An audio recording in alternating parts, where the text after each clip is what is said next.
Hello everyone, welcome to Internet Learning. Hope you all are doing well. So today we are going to discuss the topic mass movements of class 11 geography chapter number 5. So अभी तक हम डिन्यूडेशन का एक process पढ़ चुके हैं. सबसे पहले हमने क्या देखा था कि जो डिन्यूडेशन है ये तीन तरीके की हो सकती है. पहली थी वेदरिंग, जिसके बारे में हम ऑलरेडी डिटेल में डिस्कस कर चुके हैं. उसके बाद है मास मूवमेंट, जिसको अभी हम इस वीडियो में डिस्कस करने वाले हैं. एंड तीसरा हमने देखा था होता है इरोजन. तो वेदरिंग हमने देख लिया कि किस तरीके से जब रॉक्स टूटती हैं, जब वो छोटे छोटे फ्रेगमेंट्स में टूट जाती हैं, तो उस पूरे प्रोसेस को हम वेदरिंग कहते हैं. ये एक ऑन साइट प्रोसेस है, ठीक है. एंड जब हमने सिग्निफिकेंस ऑफ वेदरिंग वाला टॉपिक पढ़ा तो उसमें हमने देखा कि वेदरिंग जो है वो कहीं ना कहीं मास मूवमेंट एंड इरोजन को इंड्यूस की. इरोजन एंड मास मूवमेंट जो है उसमें मदद मिलती है वेदरिंग की वजह से. अब हम डिटेल में पढ़ेंगे कि मास मूवमेंट जो है वो उसके लिए वेदरिंग जरूरी नहीं है, बट वेदरिंग अगर हो तो मास मूवमेंट बेहतर होती है. एंड जब हम इरोजन वाला टॉपिक पढ़ेंगे तो हमें समझ आएगा कि weathering is must for the process of erosion. अगर इरोजन चाहिए, अगर इरोजन का प्रोसेस होगा तो उसके लिए मस्ट कंडीशन है कि पहले वेदरिंग हो. तो ये चीज अब हम डिटेल में देखेंगे. तो मास मूवमेंट के बारे में हम समझेंगे कि मास मूवमेंट क्या है. These movements transfer the mass of rock debris down the slope under the direct influence of gravity. Mass movement में क्या होता है, जो rock debris होते हैं वो स्लोप के थ्रू, मतलब जैसे जो ढलान होती है उससे वो नीचे खिसक के आते हैं. मास ऑफ रॉक मतलब कि काफी सारे जो बड़े बड़े पत्थर हैं, काफी सारा जो मटेरियल है, डेब्री है, वो सब क्या होता है, डेब्री मतलब होता है मलबा, ठीक है. ये सारे स्लोप से, ढलान से नीचे आते हैं. और किसकी वजह से आते हैं? Under the direct influence of gravity. जो ग्रेविटी है उसकी वजह से ये नीचे इस तरीके से खिसक के आती हैं. That means air, water or ice do not carry debris with them from place to place, but on the other hand debris may carry with it air, water or ice. तो मास मूवमेंट में क्या होता है कि जो material है वो gravity की वजह से नीचे आता है. कोई एयर, वाटर या आइस मटेरियल को नीचे नहीं लेके आ रहा. बट एक चीज जरूर हो सकती है कि जब ग्रेविटी की वजह से ये मटेरियल, ये रॉक डेब्री जब ढलान से नीचे आए तो हो सकता है ये मटेरियल अपने साथ एयर, वाटर या आइस को साथ लेके आए. मतलब देखो, नॉर्मली जो ट्रांसपोर्टेशन होता है या इरोजन होता है उसमें क्या होता है कि एयर, वाटर और आइस क्या करते हैं, ये मटेरियल को एक जगह से उठाते हैं और दूसरी जगह पे डिपॉजिट कर देते हैं. बट मास मूवमेंट में क्या हो रहा है, जो मटेरियल है वो नीचे आ रहा है, वो इस ढलान से नीचे आ रहा है ग्रेविटी की वजह से, किसी एयर, वाटर और आइस के नीचे नहीं आ रहा, ठीक है. मेन कारण क्या है? ग्रेविटी का इन्फ्लुएंस. ढलान के सहारे, जो ढलान है उसके सहारे ये नीचे आ रहा है और ग्रेविटी इसको नीचे बुला रही है. और इस दौरान जब ये मटेरियल नीचे आएगा ग्रेविटी के इन्फ्लुएंस में, तो हो सकता है ये मटेरियल, क्योंकि बहुत बड़ी बड़ी रॉक्स होंगी, बहुत ज्यादा मलबा होगा, हो सकता है ये अपने साथ पानी, एयर या फिर आइस को लेता हुआ आए. जैसे अगर ये पहाड़ जो है वो बर्फीला पहाड़ है, यहाँ पे ऊपर ग्लेशियर वगैरह है, ठीक है, तो मटेरियल जब रॉक्स वगैरह यहाँ से नीचे आएंगी तो ये अपने साथ बर्फ को भी नीचे लाएंगी, बर्फ भी इनके साथ नीचे आ जाएगी. अगर मान लो इनके रास्ते में कोई नदी पड़ी, कोई लेक पड़ा, तो ये मटेरियल जब नीचे आएगा तो हो सकता है उस नदी, उस लेक का पानी ये अपने. तो एक इंपॉर्टेंट बात जो यहाँ पे ध्यान रखने की है वो यही है कि मास मूवमेंट जब होगी तो वो ग्रेविटी की वजह से होगी. एयर, वाटर या आइस उसको नीचे लेके नहीं आएंगे. बट जब ये मटेरियल, इतना ज्यादा मटेरियल होता है, जब ये खुद नीचे आएगा तो ये अपने साथ एयर, वाटर या आइस लेके आ सकता है. मतलब इरोजन का उल्टा है. इरोजन में क्या होता है, एयर, वाटर और आइस जो है वो मटेरियल को दूसरी जगह ले जाते हैं. यहाँ पे क्या हो सकता है, जो मटेरियल है वो अपने साथ एयर, वाटर और आइस को आगे लेके जा सकता है. आई होप कि आपको ये चीज कंफ्यूजन में नहीं होगी. अगर है तो आप पीछे जाके एक बार वापस से इसको सुन लो या फिर एक बार खुद से इसे रीड करो लाइन को, ताकि आपको ये चीज अच्छे से समझ आ जाए. The movements of mass may range from slow to rapid, affecting shallow to deep columns of material and include creep, flow, slide and fall. तो ये जो मटेरियल मूव करेगा, ये जो मास मूवमेंट होगी, इसकी स्पीड अलग अलग हो सकती है. ऐसा तो है नहीं कि हर बार जब भी मूवमेंट होगी वो सेम स्पीड से होगी, ठीक है. जब मटेरियल नीचे आएगा तो वो स्लो भी हो सकता है, धीरे धीरे भी नीचे आ सकता है, और रैपिड मतलब बहुत तेजी से भी वो मटेरियल नीचे आ सकता है. और जब ये मटेरियल नीचे आएगा तो ये deep columns and shallow columns को अफेक्ट कर सकता है. कॉलम्स मतलब कि जैसे जो लेयर है नीचे के, जैसे ये हमने बनाया ये पहाड़ है, ठीक है, इसके नीचे जो कॉलम्स मतलब कि नीचे जो लेयर्स होंगे, यहाँ पे ये जो लेयर्स हैं, जैसे अगर मैं प्लेन धरती बनाऊं ये है, तो इसके नीचे ऊपर अगर पेड़ हैं तो नीचे मटेरियल होगा पूरा, सॉइल होगी, पत्थर होंगे, तो इसको हम क्या बोलेंगे, कॉलम है। नीचे क्या है, कॉलम है, किसका, मिट्टी वगैरह का, सॉइल का। इसी तरीके से जब ढलान होगी तो यहाँ पे भी तो कुछ ना कुछ मिट्टी वगैरह होगी, अगर यहाँ पेड़ वगैरह हैं तो नीचे एक पूरा लेयर होगा सॉइल का, पत्थरों का। तो ये जो नीचे का कॉलम है इस पे भी ये मास मूवमेंट अफेक्ट करती है। जब यहाँ से मटेरियल जो है वो निकल के जाएगा, जैसे जो मटेरियल है जब वो यहाँ से इस तरीके से नीचे जाएगा, तो हो सकता है वो शैलो डेप्थ मतलब कि कम गहराई पे जो मटेरियल है उसको अफेक्ट करे, या हो सकता है काफी अंदर वाले मटेरियल को भी अफेक्ट करे और इन सबको अपने साथ वो नीचे लेके चला जाए। एंड जो मूवमेंट है इसको अलग अलग तरीके का नाम दिया हुआ है यहाँ पे। मूवमेंट क्रीप हो सकती है, फ्लो हो सकता है, स्लाइड एंड फॉल हो सकता है। अब ये अलग अलग मूवमेंट है। क्रीप मतलब होता है रेंगना, एक तरीके से बहुत स्लो मूवमेंट हो रही है, मटेरियल जो है वो ढलान से नीचे तो आ रहा है बट उसकी जो स्पीड है वो बहुत ज्यादा स्लो है, इतनी स्लो है कि आप उसको मतलब देख भी नहीं पाओगे, आपको महसूस ही नहीं होगा कि मटेरियल नीचे आ रहा है, इतना स्लो होता है।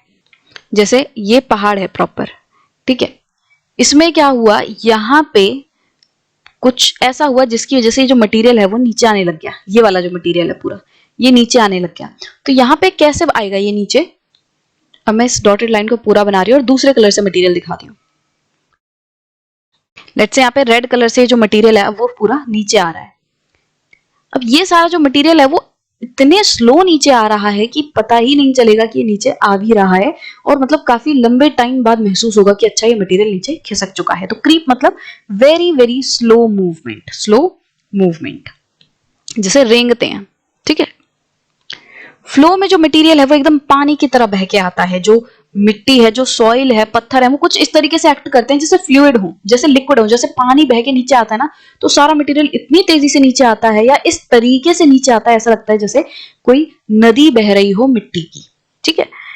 स्लाइड, स्लाइड मतलब होता है जब पहाड़ का एक टुकड़ा जो है वो एक तरीके से ब्रेक हो जाए और धीरे धीरे करके वो नीचे आने लगे, तो ये भी नीचे ही आता है, बट जिस तरीके से फ्लो में क्या होता है, एकदम पानी की तरह मिट्टी वगैरह दिखाई देती है, ऐसा लगता है जैसे पानी की तरह मिट्टी बह रही हो, उस तरीके से स्लाइड में नहीं होता है, उससे थोड़ा सा तेज या उससे थोड़ा सा स्लो होता है और क्रीप से थोड़ा तेज होता है। स्लाइड में क्या होता है कि जो मूवमेंट रहेगी, जो मटेरियल है, जो पहाड़ का पूरा एक टुकड़ा ऐसा लग रहा है, पूरा एक टुकड़ा नीचे आ रहा है और उसकी स्पीड क्रीप से तेज रहेगी और फ्लो से थोड़ी स्लो रहेगी, इस तरीके से स्लाइड में मूवमेंट होती है। तो फिसल फिसल के थोड़ा सा वो नीचे आ रहा है पूरा मटेरियल एक साथ। फॉल में क्या होता है, चीजें गिरती हैं, जैसे आप कोई ऊंची सी बिल्डिंग से कोई मटेरियल गिरा दो तो क्या होगा, फॉल होगा। तो फॉल में क्या है, मटेरियल एकदम गिरता है, टप्पा खाता है, इस तरीके से बाउंस होता है। फॉल को आप ऐसे समझ सकते हो जैसे यहाँ पे अगर जो पहाड़ है वो कुछ इस तरीके से है, जैसे चोटी जो है वो नहीं है, यहाँ पे प्लेट्यू या क्लिफ टाइप आपको देखने मिलेगा, एकदम स्ट्रेट क्लिफ है।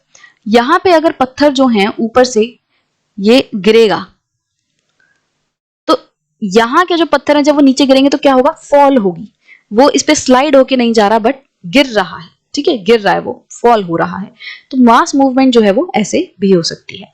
ये फॉल आपको चोटी वाले उसमें भी देखने मिल जाएगी कि जैसे यहाँ पे है, तो अगर यहाँ पे जो मटेरियल है वो एकदम इस तरीके से नीचे गिरे कि वो रेंग नहीं रहा, वो इसके स्लाइड नहीं हो रहा, बल्कि वो क्या कर रहा है, वो बाउंस हो रहा है इस तरीके से, क्योंकि जैसे पहाड़ की भी जो चोटी है वो एकदम स्ट्रेट तो नहीं होती, ये तो हमें पता है ना। यहाँ पे पहाड़ जो है वो भी ऊबड़ खाबड़ है, कुछ इस तरीके से है, ठीक है। अब मान लो यहाँ का कोई पत्थर है वो नीचे गिरेगा तो पूरा फॉल करेगा, ठीक है।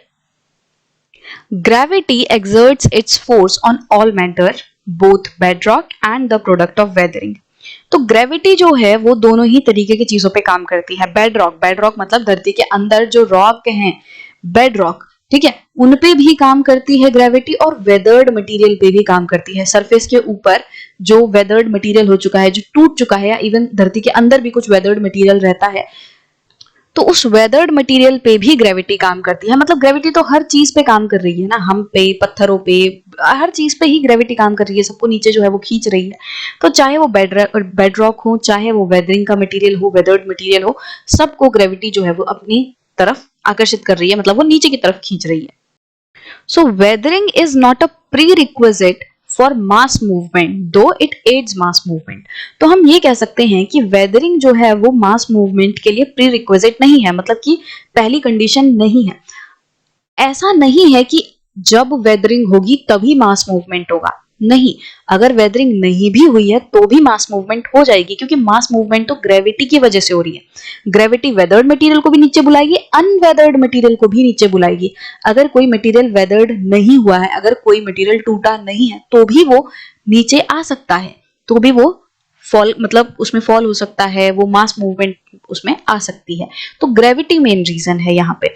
बट अगर वेदरिंग होगी तो क्या होगा, मास मूवमेंट में आसानी हो जाएगी। ठीक है, अगेन वेदरिंग प्री कंडीशन नहीं है, प्री रिक्विजिट नहीं है, बिना वेदरिंग के भी मास मूवमेंट हो जाएगी। ठीक है, बट अगर वेदरिंग होती है तो उससे मास मूवमेंट आसान हो जाती है, मास मूवमेंट में मदद मिल जाती है वेदरिंग की वजह से। ठीक है, नहीं होगी तो भी चलेगा, बट अगर होगी, अगर वेदरिंग होगी तो आसान हो जाएगी mass movement. Mass movements are very active over weathered slopes rather than unweathered material.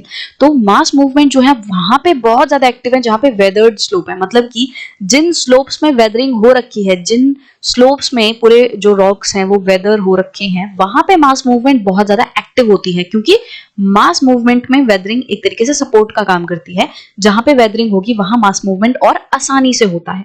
ठीक है, तो अनवेदर्ड मटेरियल में भी मास मूवमेंट होती है, बट अगर आप दोनों को कंपेयर करोगे तो जिन स्लोप्स में वेदरिंग हो रखी है उनमें मास मूवमेंट बहुत ज्यादा होती है, और जिन स्लोप्स में वेदरिंग नहीं हो रखी, कम वेदरिंग हो रखी है, वहां पे मास मूवमेंट थोड़ी कम देखने मिलती है। ठीक है, mass movements are aided by gravity and no geomorphic agents like running water, glacier, wind, waves and current participate in the process of mass movement।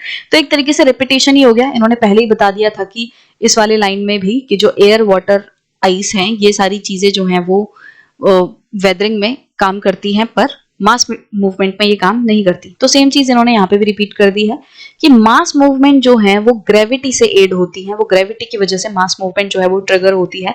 कोई भी जो जियोमॉर्फिक एजेंट है, जैसे कि रनिंग वाटर, बहता हुआ पानी, ग्लेशियर, विंड, वेव्स, करंट्स, जो समुद्र में करंट्स होते हैं, इन सब का कोई पार्टिसिपेशन नहीं होता है मास मूवमेंट के प्रोसेस में। ठीक है, that means mass movement do not come under erosion though there is a shift aided by gravity of material from one place to another। अब जब हम इरोजन की बात करते हैं तो हम क्या कहते हैं कि इरोजन मतलब कि मूवमेंट हो रहा है मटेरियल का, मटेरियल जो है वो शिफ्ट कर रहा है from one place to another, तो इसको हम इरोजन कहते हैं। अब मास मूवमेंट में भी तो शिफ्ट हो रहा है, मास मूवमेंट में भी तो मटेरियल जो है वो पहले इस पहाड़ की चोटी पे था, अब वो खिसक के ढलान के थ्रू नीचे आ गया, तो इसमें भी तो शिफ्ट हुआ, बट फिर हम मास मूवमेंट को इरोजन क्यों नहीं कह रहे, ये अलग कैसे है? क्योंकि सबसे मेन रीजन यही है कि मास मूवमेंट में ग्रेविटी काम कर रही है, कोई जियोमॉर्फिक एजेंट काम नहीं कर रहा।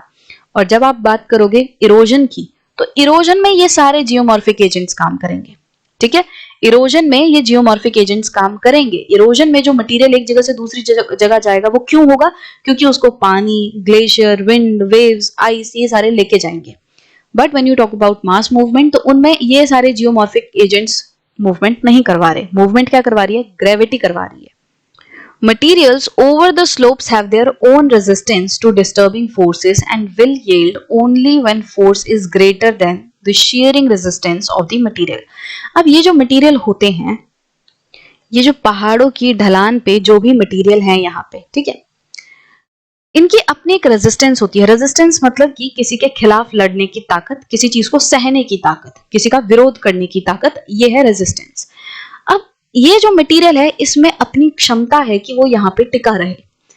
इसके ऊपर जो ग्रेविटी का फोर्स लग रहा है उसे वो रेजिस्ट कर रहे हैं, उससे लड़ रहे हैं, और लड़ के वो इस पर्टिकुलर पोजीशन पे जमे हुए हैं। ठीक है, हर एक जो मटेरियल रहेगा उसकी अपनी एक ताकत रहेगी इस ग्रेविटी के खिलाफ, या डिस्टर्बिंग जो एजेंट्स हैं, मूवमेंट्स हैं, उनके खिलाफ इनकी लड़ने की ताकत रहेगी। तो उस जो ग्रेविटी है उससे लड़कर, जो डिस्टर्बेंस है उससे लड़कर ये पत्थर यहाँ पे टिके रहेंगे। बट अगर ऐसा पॉइंट आया जिसमें ग्रेविटी का फोर्स ज्यादा हो गया, इसके रेजिस्टेंस से, जो रेजिस्टेंस है अगर वो कम हो गई और ग्रेविटी जो है यहाँ पे ज्यादा हो गई, तो इससे क्या होगा, ये जो पत्थर हैं अब वो नीचे आने लगेंगे। ठीक है, हर पत्थर जो है वो कोशिश करेगा टिके रहने की, वो उसमें रेजिस्टेंस पावर होगी, वो दिखाएगा। बट अगर उसकी रेजिस्टेंस पावर कम रह जाएगी ग्रेविटी के मुकाबले, जो डिस्टर्बेंस है उसके मुकाबले, तो फिर ये नीचे आने लगेगा और मास मूवमेंट आपको देखने मिलेगी। ठीक है। Weak, unconsolidated materials, thinly bedded rocks, faults, steeply dipping beds, vertical cliffs or steep slopes, abundant precipitation and torrential rains and scarcity of vegetation etc. favor mass movements. तो देखो मास मूवमेंट वैसे तो होती है ग्रेविटी की वजह से, but mass movement को ट्रिगर कौन करता है? ठीक है, कब ऐसा पॉइंट आएगा कि जब जो मटेरियल है उसकी रेजिस्टेंस पावर जो है वो कम रह जाएगी ग्रेविटी के मुकाबले। तो बहुत सारी ऐसी चीजें हैं जो कि इसको ट्रिगर करती हैं, एक तरीके से वो फेवर करती हैं मास मूवमेंट को। यहाँ पे अगर मैं आपको एक ऐसी छोटा सा एग्जांपल दूं जिससे आपको समझ आएगा कि ये सारी चीजें क्या हैं। मान लो आप एक पेड़ पे चढ़ रहे हो, ठीक है, और उस पेड़ पे बहुत सारी शाखाएं हैं। ऑब्वियसली पेड़ है तो उसकी शाखाएं होंगी, एक शाखा ये है, एक शाखा ये है। अब इनमें से एक शाखा पे क्या है, क्रैक आ रखा है। ठीक है, इनमें से एक शाखा पे क्या है, क्रैक आ रखा है और आप चढ़ रहे हो, आप इस पेड़ पे चढ़ रहे हो। अब जब आप इस पेड़ पे चढ़ोगे तो आपके वजन से दोनों ही शाखाएं टूट सकती हैं। आपके वजन से ये शाखा भी टूट सकती है और ये वाली ब्रांच जो है वो भी टूट सकती है। बट कौन सी वाली ब्रांच जो है वो ज्यादा टूटेगी, उसके ज्यादा चांसेस होंगे आपके वजन से टूटने के? वो वाली ब्रांच जिसमें कि क्रैक आ रखा है, जिसमें कि पहले से ही यहाँ पे क्रैक आ रखा है, उसमें चांसेस ज्यादा होंगे टूटने के। तो ये सारी चीजें जो है वो ये क्रैक ही है। मतलब कि वैसे तो मास मूवमेंट ग्रेविटी की वजह से आएगी, जैसे मैंने बोला कि यहाँ पे ये ब्रांच आपके वजन से टूटेंगी, बट कब ज्यादा चांसेस है टूटने के? तो सेम चीज यहाँ पे है कि जो मास मूवमेंट है वैसे तो ग्रेविटी की वजह से होगी, बट कब ज्यादा चांसेस है मास मूवमेंट के होने के? जब ये सारे पॉइंट्स होंगे, जब इनमें से कुछ देखने मिलेगा, थिनली बेडेड रॉक्स हैं या फॉल्ट आ रखा है कहीं पे, स्टीपली डिपिंग बेड्स हैं, वर्टिकल क्लिफ्स हैं, जब ये सारी चीजें अगर कहीं पे देखने मिल जाएंगी तो मास मूवमेंट और ज्यादा होगा। ठीक है, मतलब एकदम फेवरेबल कंडीशन बन जाएगी मास मूवमेंट के लिए होने की। तो अगर हम देखेंगे क्या क्या है, week unconsolidated materials. Week unconsolidated material क्या है कि जैसे वैसे मटेरियल होता है एकदम टाइटली जुड़ा हुआ होता है, जैसे आप सरफेस पे देखोगे तो सारे मटेरियल एकदम टाइटली पैक्ड है। ठीक है, अगर एग्जांपल दूं कि जैसे जब खेत जो है, अगर नॉर्मल ऐसे खेत है, ठीक है, इसमें मिट्टी पूरी जमी हुई है, बट जब इस पे हल चलाया जाता है, जब या इस पे ट्रैक्टर चलाया जाता है तो मिट्टी पूरी लूज हो जाती है, तो उसको आप क्या बोलोगे, वो अनकॉन्सोलिडेट हो गई। जब आप मिट्टी को खोदोगे तो वो क्या होता है, मिट्टी अलग अलग हो जाती है। पहले वो एकदम टाइटली पैक्ड होती है, बट अगर उसको आप खोदोगे तो क्या हो जाता है, वो अनकॉन्सोलिडेट हो जाती है, उसका जो जोड़ होता है वो ढीला पड़ जाता है। तो जो अनकॉन्सोलिडेटेड मटेरियल है, इसी तरीके से स्लोप्स पे अगर ऐसा मटेरियल है जो कि बहुत जुड़ा हुआ नहीं है, वो ढीला पड़ा है, मटेरियल ढीला हुआ है, ठीक है, तो उसकी वजह से क्या होगा, बहुत ज्यादा चांसेस है कि हल्की सी हलचल हुई और ये सारा मटेरियल जो है नीचे खिसक के आ जाएगा, ग्रेविटी से नीचे बुला लेगी। ठीक है, thinly bedded rocks. Thinly bedded rocks मतलब क्या है कि देखो, जो रॉक्स होती हैं उनमें हमें पता है, मतलब या नीचे जो पूरा धरती का लेयर है उसमें काफी सारे लेयर्स होते हैं। ठीक है, जैसे सॉइल भी जब हम पढ़ते हैं तो हमें पता है स्ट्रेटा होते हैं, धरती के अंदर काफी सारे लेयर्स देखने मिलते हैं। अभी जो लेयर हैं, जैसे ये धरती है और इसके ऊपर क्या है, पेड़ है। ठीक है, इसको आप स्लोप में इमेजिन करना, मैं ऐसे ही स्ट्रेट बना के दिखा रही हूँ क्योंकि मास मूवमेंट जो है वो जनरली किस पे होती है, स्लोप्स पे होती है। अब यहाँ पे हमें पता है नीचे कुछ ना कुछ लेयर्स होंगे, बट इन लेयर्स की थिकनेस कितनी है? ये लेयर्स ऐसा भी हो सकता है, एक लेयर इतना बड़ा, फिर नीचे दूसरा लेयर इतना बड़ा, देखो इसका डिस्टेंस कितना है। ठीक है, इनका ये देखो कितने बड़े बड़े लेयर हैं, कितनी थिकनेस है लेयर की। थिन हो सकते हैं लेयर, इतने पतले पतले लेयर हो सकते हैं, यहाँ पे एक लेयर, फिर दूसरा लेयर, फिर तीसरा लेयर, इसमें देखो कितना कम डिस्टेंस है लेयर्स के बीच में। अगर ये बहुत ज्यादा थिन लेयर्स होंगे स्ट्रेटा के, जो नीचे पूरा लेयर है धरती के अंदर, अगर उसमें लेयर्स बहुत पतले होंगे तो चांसेस ज्यादा हैं कि वहां पे मास मूवमेंट आसानी से हो जाएगी। ठीक है, जो बेड रॉक है वो बहुत ज्यादा मोटी परत नहीं है, बेड रॉक जो है वो बहुत थिन है, उसका लेयर बहुत पतला सा है, तो यहाँ पे आसानी से मास मूवमेंट हो पाएगी क्योंकि पतला सा ही लेयर है, वो इजीली खिसक के नीचे आ जाएगा। फॉल्ट्स मतलब क्रैक्स वगैरह अगर आ रखे हैं तो वो भी क्या करेंगे, वो ट्रिगर करेंगे मास मूवमेंट को। Steeply dipping beds. Steeply dipping beds मतलब कि जब एकदम खड़ी चढ़ाई होगी, जब जो ढलान है वो एकदम खड़ी होगी, इसमें क्या होगा, जो मटेरियल है वो आसानी से नीचे, क्योंकि जब देखो जब ढलान बहुत ज्यादा होती है तो आसानी से चीज नीचे आ जाए। अगर ढलान कम है तो उसमें इतनी दिक्कत नहीं आएगी, अगर ढलान कुछ इस तरीके से, अगर पहाड़ ऐसे है, तो यहाँ पे अगर मटेरियल यहाँ है भी तो वो बहुत धीरे धीरे नीचे जाएगा, या वो थोड़ा सा रेजिस्ट कर जाएगा ज्यादा। बट अगर एकदम से ऐसे है पहाड़, तो यहाँ पे बहुत आसानी से पत्थर जो है नीचे खिसक के आ जाएगा। तो steeply dipping beds, vertical cliffs और स्टीप स्लोप्स, तो ये भी लगभग सेम चीज है, बट वर्टिकल क्लिफ मतलब इस तरीके से जो एकदम खड़ी चढ़ाई होती है, एकदम जैसे प्लेट्यू होते हैं, पठार होते हैं, तो इसको हम क्या कहते हैं, क्लिफ कहते हैं। जैसे इस तरीके से अगर कुछ आपने पहाड़ देखे होंगे और नीचे नदी बह रही है, ठीक है, जरूरी नहीं नदी बहे, बट मैं ऐसे ही बता रही हूँ। सो ये वाला जो पूरा पॉइंट है इसे हम बोलते हैं क्लिफ, ठीक है। तो यहाँ पे भी क्या होगा, जब यहाँ से कोई पत्थर नीचे गिरेगा तो उसके लिए गिरना आसान होगा। मतलब यहाँ पे कोई भी चीज है तो हल्की सी ढलान हुई, यहाँ पे कोई पत्थर रखा हुआ है पहले से, हल्का सा भूकंप आया, हल्का सा कुछ भी हुआ तो ये सीधा नीचे आ जाएगा, ठीक है। तो ये काफी फेवरेबल कंडीशन है मास मूवमेंट के लिए। उसके बाद है अबंडेंट प्रेसिपिटेशन, जब बहुत ज्यादा मात्रा में प्रेसिपिटेशन हो। प्रेसिपिटेशन मतलब पानी किसी भी फॉर्म में जब आसमान से नीचे आए, तो बर्फ हो सकता है, मतलब जैसे ओले पड़ते हैं, बर्फ पड़ती है, बारिश होती है, ये सारी चीजें क्या है, ये प्रेसिपिटेशन है। इन सबको ग्रुप करके हम क्या कह देते हैं, प्रेसिपिटेशन। और प्रेसिपिटेशन का एक टाइप है रेन, जब लिक्विड फॉर्म में, पानी की फॉर्म में जो नीचे पानी आए। स्नो होती है, हेल होते हैं, स्लीट होते हैं, तो इस तरीके से अलग अलग फॉर्म में पानी नीचे आता है। तो जो अबंडेंट प्रेसिपिटेशन हो, जब अच्छी खासी मात्रा में जो बारिश है, बर्फ है, कुछ भी आ रहा है, तो उससे क्या होगा कि ये जो मटेरियल है वो गीला होगा, उसमें हलचल होगी, और गीले होने की वजह से क्या होगा कि उनका नीचे आना आसान हो जाएगा। जैसे अगर आपको मैं टोरेंशियल रेन भी इसी के साथ इंक्लूड करके बताऊं, टोरेंशियल रेन मतलब जब बहुत ज्यादा तेज बारिश आती है, तो जब बहुत ज्यादा तेज बारिश आएगी, प्रेसिपिटेशन होगी, तो उससे क्या होगा कि जो मटेरियल है, चाहे कॉन्सोलिडेटेड है चाहे अनकॉन्सोलिडेटेड है, वो पूरा गीला हो जाएगा, नीचे पानी सीप करेगा, जो मटेरियल है वो धरती के नीचे पानी सीप करने लगेगा, और धीरे धीरे करके जो जॉइंट होंगे मटेरियल के बीच में वो ढीले पड़ने लगेंगे। पानी क्या कर देता है, ढीला कर देता है मिट्टी को। जैसे आप मिट्टी से घर बनाते हो, ठीक है, हल्की सी गीली मिट्टी से आप घर बनाते हो, तो पूरा घर ढह जाएगा, जो मिट्टी से आपने घर बनाया है वो पूरा ढह जाएगा, क्योंकि वो गीली हो गई।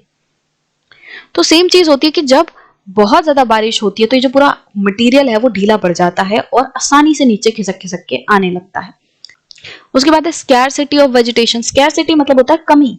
जब वेजिटेशन की कमी हो, वेजिटेशन क्या करती है, वो मतलब जो पेड़ पौधे हैं उनकी जड़ें जो होती हैं, उनकी जो जड़ें होती हैं वो मिट्टी को, मटेरियल को सरफेस में होल्ड करके रखती हैं, जकड़ के रखती हैं। तो अगर वेजिटेशन नहीं होगी तो कोई भी ऐसी चीज नहीं होगी जो कि मटेरियल को होल्ड करके रखे। तो हल्की सी हलचल हुई, हल्की सी बारिश वगैरह हुई, सारा जो मटेरियल है, मिट्टी है, पत्थर है, वो सब पहाड़ की स्लोप से नीचे नीचे आने लगेंगे। तो पेड़ जो है वो बहुत इंपॉर्टेंट रोल प्ले करते हैं, क्योंकि पेड़ों की जड़ें इन सारी चीजों को होल्ड करके रखती हैं। तो कहीं भी बारिश होती है, तूफान आता है, या फिर इसी तरीके से कोई हल्का फुल्का भूकंप आता है, तो अचानक से सारा मटेरियल नीचे ढके नहीं आता, क्योंकि पेड़ की जड़ें उनको मेंटेन करके रखती हैं, कंट्रोल करके रखती हैं। तो ये सारी चीजें जो हैं, जो अभी हमने पढ़ी, weak consolidated material, thinly bedded rocks, faults, steeply dipping beds, vertical cliffs, steep slopes, abundant precipitation, torrential rains and scarcity of vegetation, ये सारी चीजें क्या हैं, ये मास मूवमेंट को फेवर करती हैं, ये एक तरीके से पूरा माहौल बनाती हैं मास मूवमेंट के लिए। Several activating causes precede mass movement, तो बहुत सारे ऐसे कॉजेज होते हैं जो कि मास मूवमेंट से पहले होते हैं। अब इसमें भी सेम चीज रिपीट होने वाली है, जो ऊपर अभी हमने ये टॉपिक्स पढ़े ना, ये जो चीजें अभी हमने पढ़ी कि किस तरीके से स्लोप जो है वो हेल्प करती है, बारिश जो है वो मास मूवमेंट को लाने में हेल्प करती है, तो ये रिपीटिशन ही है एक तरीके से। तो मतलब कि अगर ये चीजें होंगी, ये जो कुछ अभी जो हम 1 2 3 करके पढ़ेंगे, ये चीजें अगर होंगी तो मास मूवमेंट जो है वो ट्रिगर हो जाएगी। मास मूवमेंट होने से पहले कुछ ना कुछ ऐसा हल्का सा एक ट्रिगर रहता है, कोई कारण रहता है जिससे कि मटेरियल नीचे आता है।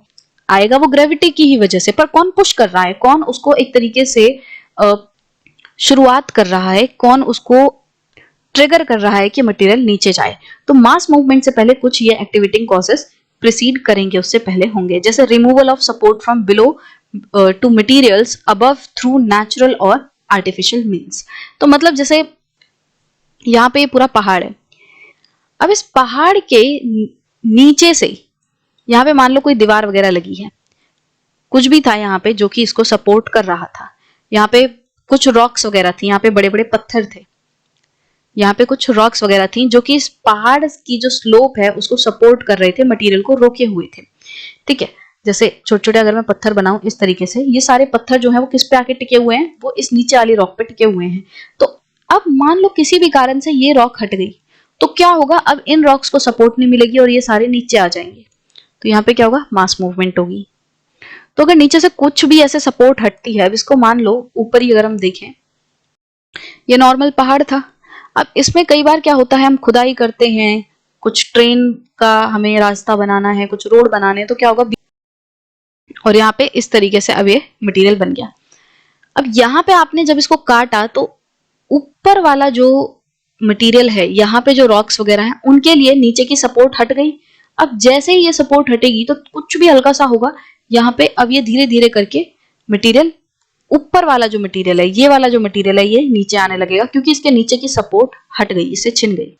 फिर सेकंड है increase in gradient and height of slope. तो ये भी हमने डिस्कस कर लिया कि जैसे जैसे हाइट बढ़ेगी वैसे क्या होगा, इसके नीचे गिरने की जो मटेरियल है उसके नीचे आने का एक तरीके से जो रेट है वो ज्यादा बढ़ जाएगा।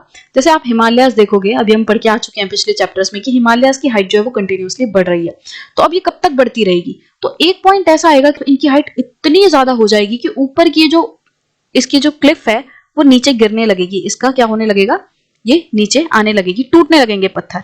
जब पहाड़ इतना ऊंचा हो जाएगा, जब इसकी स्लोप ज्यादा बढ़ने लग जाएगी, तो ऊपर की जो इसकी नोक है, ऊपर की जो इसकी चोटी है, वो टूट टूट के गिरने लगेगी। तो किसी भी कारण से स्लोप बढ़ रही है, अगर इस तरीके से जो स्टीप ये होता जा रहा है, तो धीरे धीरे करके क्या होगा, ऊपर वाले जो पत्थर है वो नीचे गिरने लगेंगे। थर्ड जो पॉइंट है, overloading through addition of material naturally और बाय आर्टिफिशियल फिलिंग। अब नॉर्मल ये स्लोप ऐसे है, ठीक है, अब इसके ऊपर आप कोई बर्डन डाल रहे हो, इस पे घर बना रहे हो, इस पे बड़ी बड़ी बिल्डिंग्स बना रहे हो, या नेचुरली कुछ और चीज हो गई, जो पत्थर वगैरह हैं वो वेट ज्यादा डाल रही हैं, तो जैसे ही इसके ऊपर वेट ज्यादा होगा तो नीचे का जो मटेरियल है वो खिसकने लगेगा, नीचे के मटेरियल पे जोर पड़ेगा, उस पे प्रेशर पड़ेगा और वो नीचे मूव करेगा। और जैसे ही मटेरियल मूव किया स्लोप के थ्रू, तो क्या होगा, मास मूवमेंट आ जाएगी।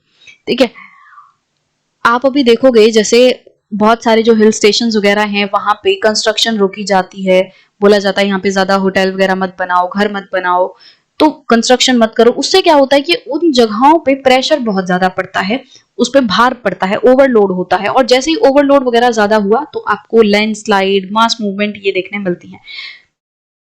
Overloading due to heavy rainfall, saturation and lubrication of slope material. तो ये चीज पे भी हम पढ़ के आए ऊपर कि अगर हैवी रेनफॉल हुई, बहुत ज्यादा रेनफॉल हुई, तो बारिश का पानी सीप करेगा जमीन के अंदर, सीप करेगा तो वो मिट्टी को ढीला करेगा और उस पर बोझ बनाएगा, सैचुरेशन हो जाएगा मटेरियल का। जैसे ही बारिश होगी और जमीन के अंदर पानी सीप करेगा तो एक पॉइंट ऐसा आएगा जब जमीन और ज्यादा पानी सोक नहीं कर पाएगी। सैचुरेशन का मतलब होता है किसी चीज का एकदम उसकी मैक्सिमम लिमिट तक पहुंच जाना, कि अगर कोई मिट्टी है वो जितना पानी होल्ड कर सकती है उतना पानी उसने अब होल्ड कर लिया, उससे ज्यादा पानी वो होल्ड नहीं कर सकती। ठीक है, तो सैचुरेशन अगर हो गई मिट्टी की तो क्या होगा, मिट्टी जितना पानी होल्ड कर सकती थी उतना उसने होल्ड कर लिया और बारिश होते जा रही है, तो अब मिट्टी के पास जगह ही नहीं है कि वो पानी को सोक कर सके। तो क्या होगा, यहाँ पे ज्यादा पानी होने की वजह से मिट्टी ढीली पड़ने लगेगी और वो नीचे खिसकेगी। ल्यूब्रिकेशन, जैसे हम ल्यूब्रिकेशन क्या करते हैं, चीजों को चिकना करते हैं ताकि आसानी से चीज मूव कर पाए, तो यहाँ पे ये जो बारिश होगी वो एक तरीके से ल्यूब्रिकेशन का काम करेगी, मिट्टी को ढीला करेगी, उसको हेल्प करेगी कि वो आराम से स्लाइड होके पहाड़ों से नीचे आने लगे। फिफ्थ जो है, रिमूवल ऑफ मटेरियल और load from the original slope surface. So ये वाला पॉइंट जो है वो अनकॉन्सोलिडेटेड मटेरियल वाले पॉइंट से ज्यादा मैच करता है, कि मान लो ये इस तरीके से पहाड़ था, ठीक है, अब इसके ऊपर मैंने कलरफुल जो लाइन बनाई है वो इसके ऊपर का लेयर है और नीचे व्हाइट कलर से मैं क्या बना रही हूँ, इसके नीचे का लेयर। अब अगर कोई कलरफुल वाला लेयर हटा देगा, कलरफुल वाला लेयर क्या था, एकदम कॉन्सोलिडेटेड था, ये अच्छे से ऊपर वाला लेयर जो है वो प्रोटेक्टेड था।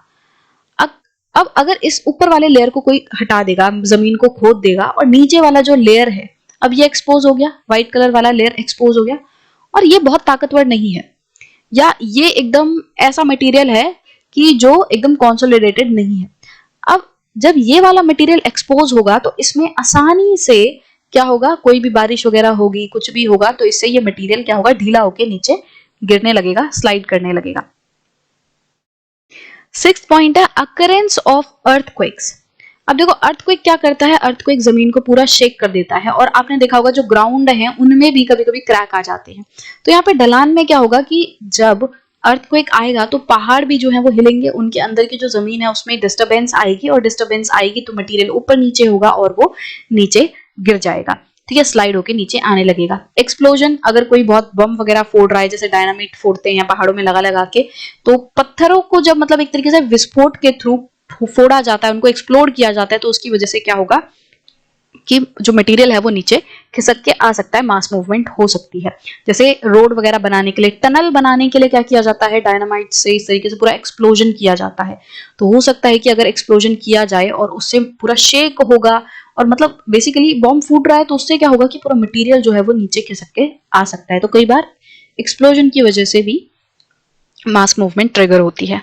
उस मशीन की एक्टिविटी की वजह से, जैसे कहीं पे बुलडोजर की जो ढलाने हैं उन पे अगर इस तरीके से बड़ी बड़ी मशीनों को काम हो, तो उसकी वजह से भी मटेरियल पूरा हलचल हो सकती है उसमें और वो नीचे आ सकता है। Excessive natural seepage, excessive natural seepage इसको रेन वाले पॉइंट से ही लिंक करो कि जब बहुत ज्यादा रेन होती है, जब बहुत ज्यादा पानी की अवेलेबिलिटी होती है जमीन पे, तो उससे क्या होगा, बहुत सीप करेगा। सीप करना मतलब जमीन के अंदर पानी का जाना। तो जब एक्सेसिव सीपेज होगी, जब जरूरत से ज्यादा पानी जमीन में जाएगा, तो क्या होगा, जो सॉइल है वो सैचुरेट होगी, ल्यूब्रिकेशन होगा, और इस एक्सेसिव सीपेज की वजह से, अब सीपेज जो है वो पानी का भी हो सकता है, मान लो कोई और दूसरा मटेरियल है, खैर ज्यादातर तो पानी की ही बात होगी, पर जैसे ऑयल वगैरह है, या फिर घरों का जो पानी है, अगर कहीं पे कुछ सिस्टम कुछ ऐसा खराब है कि जो नाले वगैरह हैं उनमें प्रॉपर सिस्टम नहीं है और सीपेज बहुत ज्यादा हो रही है, नदियां जो है, नदियों का पानी जो है वो भी साइड में सीप करता है जमीन में, तो जब ये पानी इस तरीके से, मेनली पानी ही है, जब सीप करेगा तो उससे क्या होगा, पूरी जो जमीन है वो ढीली पड़ेगी और नीचे आएगा। 8 पॉइंट है, heavy drawdown of water from lakes, reservoir and rivers leading to slow outflow of water from under the slopes और रिवर बैंक्स। तो इसका मतलब क्या है, heavy drawdown of water from lakes, जब लेक वगैरह से, जैसे ये लेक है, ठीक है, अब इसमें क्या हो रहा है, इसमें से पानी निकल के आगे जा रहा है नदी की फॉर्म में, बहुत सारी जो नदियां हैं वो लेक से निकल कर आती हैं, अब इस लेक से जो आगे नदी है वो बह के जा रही है, ठीक है। अब मान लो इस लेक से बहुत ज्यादा पानी निकल रहा है और नदी में जा रहा है, excessive draw down of water from lake, मतलब कि अब पहले नॉर्मली जितना पानी नदी में जाता था, अब उससे ज्यादा पानी जो है वो लेक से निकल रहा है और नदी के फॉर्म में आगे जा रहा है। तो क्या होगा, जो ये नदी है आगे फ्लो हो रही है, इसमें पानी की जो क्वांटिटी है वो बढ़ जाएगी। अगर इसको मैं ऐसे दिखाऊं कि पहले इस तरीके से था ये नदी का पूरा ऐसे, तो पहले नदी में जो पानी है वो यहां तक आ रहा था, इस लेवल तक आ रहा था, बट जब पानी ज्यादा हो जाएगा, इसका लेवल बढ़ जाएगा, तो पानी यहां तक आने लगेगा, ऊपर तक बढ़ गया अब पानी, और वो थोड़ा थोड़ा अपने बैंक्स से बाहर भी जाने लगेगा, इसके जो किनारे हैं उनसे वो बाहर भी जाने लगेगा। और ये है पहाड़ों की स्लोप, यहाँ पे है पहाड़, आपने देखा होगा इस तरीके से जो पहाड़ रहते हैं, दो पहाड़ हैं, इनके बीच में नदी बह रही होती है, अब इसके बीच में ये नदी बह के आ रही है, अब इसका पानी अगर ज्यादा ऊपर लेवल होगा तो ये क्या करेगा, ये पहाड़ के जो साइड वाले, मतलब जो रिवर है उसके जो किनारे होंगे वो पहाड़ की स्लोप से टच हो रहे हैं, तो वहां पे पानी और ज्यादा सीप करेगा। पहले पानी सिर्फ यहां तक था और अब पानी ऊपर जाके इस वाले इलाके में भी वो सीप कर रहा है, मिट्टी को गीला कर रहा है, ओवरफ्लो कर रहा है।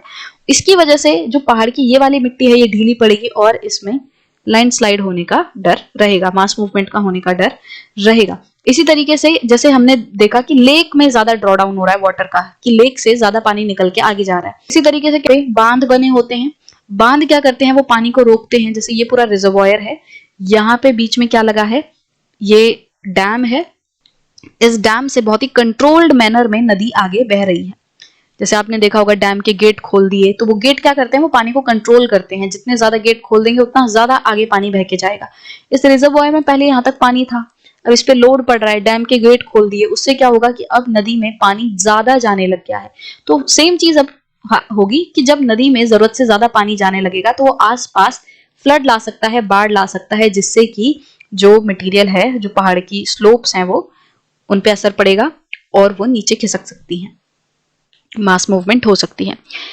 9th पॉइंट है, indiscriminate removal of natural vegetation, ये अगेन रिपीटेशन है, हमने देखा था ऊपर स्कैरसिटी ऑफ वेजिटेशन कि अगर वेजिटेशन को रिमूव कर दोगे, अगर पेड़ पौधों को हटा दोगे तो पेड़ पौधे जिस मिट्टी को होल्ड करके रखते हैं अब वो होल्ड नहीं हो पाएगी, और हल्की सी भी बारिश हुई, हल्का सा भी भूकंप आया तो सारी मिट्टी, सारा मटेरियल जो है वो एकदम से स्लाइड होके नीचे आ जाएगा, क्योंकि अब प्रोटेक्शन के लिए वेजिटेशन वहां पे नहीं है।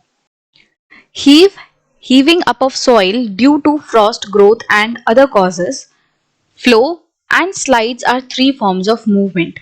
तो यहाँ पे ये जो मास मूवमेंट है उसकी तीन फॉर्म दे रखी हैं। पहला है हीव मतलब होता है कि जब जो मटेरियल है, जो अर्थ का, सॉइल का मटेरियल है वो ऊपर की तरफ उठ जाए। तो ये जनरली जैसे फ्रॉस्ट की वजह से होता है कि जब जमीन के अंदर पानी जो है जम जाता है, जैसे अर्थ का सरफेस है इसके नीचे पानी जो है वो सॉइल के अंदर जैसे पानी है, अब ये अगर जमेगा, इसका फ्रॉस्ट बनेगा, अगर इसकी बर्फ बनेगी तो क्या होगा कि ये एक्सपेंड करेगा। जब वाटर से आइस बनती है तो वो एक्सपेंड करता है, तो इससे क्या होगा, ये ऊपर प्रेशर डालेगा, और जैसे ये ऊपर प्रेशर डालेगा तो ऊपर की जो सॉइल है वो इस तरीके से उठ जाएगी, इस तरीके से उठ जाएगी, और जब ये उठेगी तो इसमें क्रैक्स आएंगे। तो ये कैसा दिखेगा, इस तरीके से इसमें जो है क्रैक्स आने लगेंगे। अब ये चीज क्या है, ये है हीविंग अप ऑफ सॉइल। अब इसमें देखो मटेरियल जो है वो लूज हो रहा है, जब सॉइल टूटेगी इस तरीके से ऊपर की तरफ सरफेस उठेगा तो ये जो कॉन्सोलिडेटेड मटेरियल था अब वो टूटने लगेगा, सॉइल जो है उसके पार्टिकल्स एक दूसरे से दूर जाने लगेंगे, ढीली पड़ने लगेगी सॉइल, और जब पार्टिकल्स ढीले पड़ेंगे तो वो आसानी से नीचे की तरफ बह जाएंगे, या उनकी मास मूवमेंट काफी आसान हो जाएगी। और ये अपने आप में ही एक मूवमेंट है कि जब अर्थ का मटेरियल ऊपर की तरफ मूव कर रहा है तो ये खुद में ही एक मूवमेंट है। उसके बाद फ्लो एंड स्लाइड, तो ये चीज तो हमें पता है कि किस तरीके से जो मटेरियल है वो ज्यादा लिक्विड की तरफ फ्लो करता है, जब उसमें पानी की मात्रा ज्यादा होती है तो एकदम से फ्लो करता है, ऐसा लगता है जैसे नदी बह रही है डेब्री की। स्लाइड जो है वो खिसक खिसक के आता है, इसका रेट थोड़ा सा फ्लो से कम रहता है बट क्रीप से ज्यादा रहता है, जैसे हमने बात की। तो इस तरीके से मूवमेंट है। अब यहाँ पे इन्होंने लिखा है figure 5.5 shows the relationships among different types of mass movement, their relative rates of movement and moisture limit। but actually में जो इन्होंने यहाँ 5.5 में पिक्चर दे रखी है, ये लाइन स्लाइड की दे रखी है। जिस पिक्चर को ये दिखाने की बात कर रहे हैं वो ये वाली पिक्चर है कि फ्लो, हीव एंड स्लाइड में किस तरीके से रिलेशन है इन तीनों में। तो आप देखोगे यहाँ पे कि जैसे जैसे मॉइस्चर बढ़ रहा है एंड जैसे जैसे रेट बढ़ रहा है तो अलग अलग तरीके की मूवमेंट हमें दिखाई दे रही है।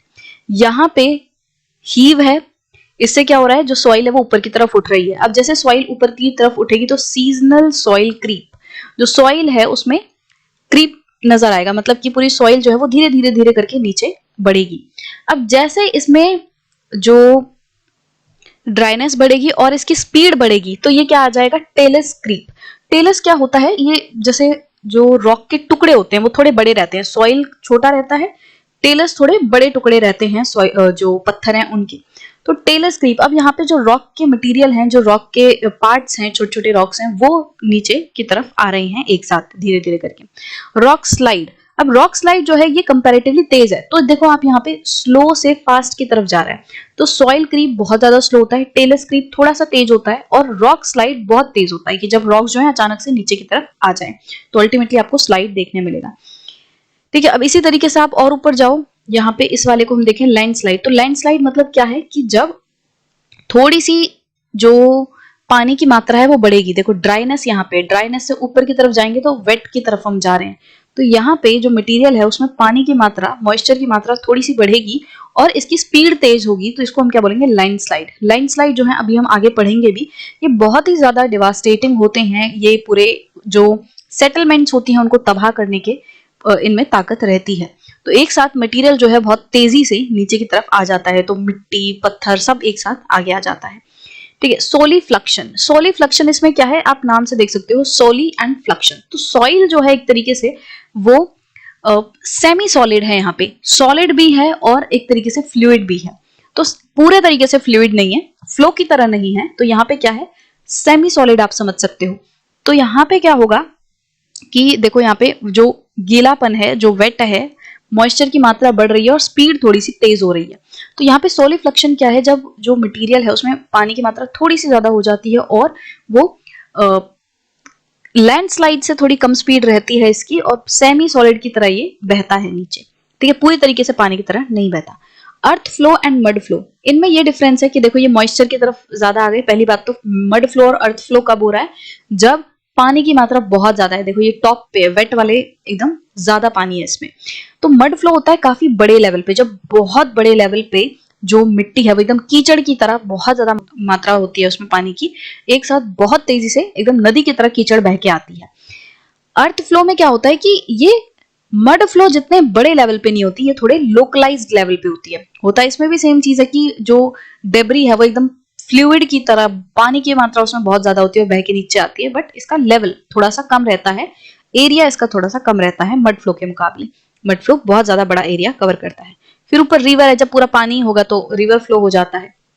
तो आप इस तरीके से इन तीनों को देख सकते हो कि कैसे अलग अलग तरीके के जो मूवमेंट है यहाँ पे हो रहे हैं हीव, स्लाइड एंड फ्लो में। तो जैसे जैसे रेट बढ़ेगा तो आपको अलग तरीके की मूवमेंट देखने मिलेगी। जो फास्ट, अगर तेजी बढ़ेगी इसकी तो आपको seasonal soil creep, talus and फिर रॉक स्लाइड। फिर इसी तरीके से देखोगे आप mud flow and earth flow बहुत तेज होते हैं एकदम, ये गीले भी बहुत है, फिर इनकी जो स्पीड है वो भी बहुत तेज होती है।